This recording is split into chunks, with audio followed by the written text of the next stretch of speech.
so here's a little video to show you how to light and keep going the wood burning stove in the lounge. It's completely brilliant and you'll have it on all winter, I am sure, well, in the evenings. And there's tons of wood outside in the shed. I mean, I suspect there's enough wood to fire the QE2 for about a year out there, so you can have plenty for the fire.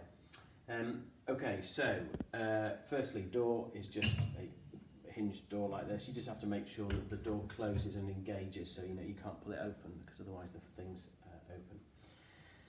So there are two vents you need to know about. There's the bottom vent here, and that is the closed position. That is the open position, and then the most important one is the top vent here, which is a little bit fiddly. There's a tool that we'll leave for you that you use to manipulate these things. In the basket. But basically back to away from you is open, and towards you closes the vent.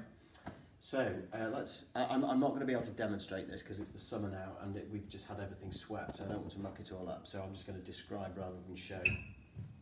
So let's talk about getting it going first.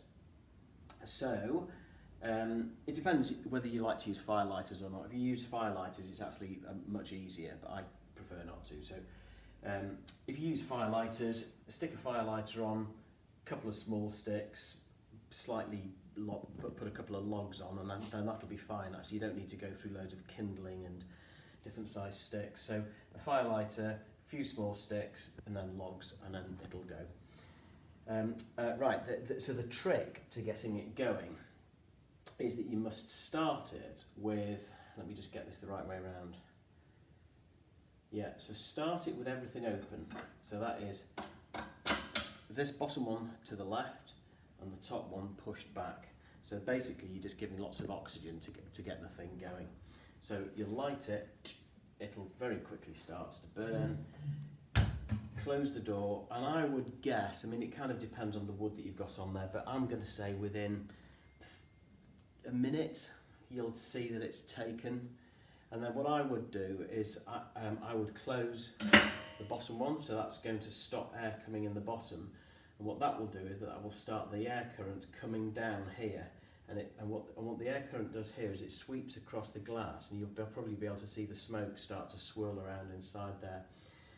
I'd give that another minute or so, no more, and then the fire will have established by then. And then after that point, everything's closed. So the top's closed, the bottom's closed. The fire will actually stop burning so vigorously, but that's what you want. When this is going, you want it to be as low a fire as possible. If it's roaring, that's just it's madness. It'll just get too hot and burn through wood at a stupid rate. So you want everything closed, and I would guess that that'll be enough, and you'll just basically, it'll gradually light and it'll heat up and it'll all be very nice.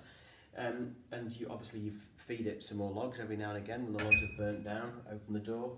You probably not throw, but you know, put some logs in. And the reason I say not throw is because these fire bricks are notoriously brittle, and if you throw a log at it and break the fire brick, then it'll be broken and that'll not be good. Close the door and off you go. Enjoy. And it needs cleaning out when? I don't think it really does need cleaning out. I actually, so gradually over time it'll have some ash build up at the bottom. But actually it's quite good to light the fire with a little bit of ash in the bottom.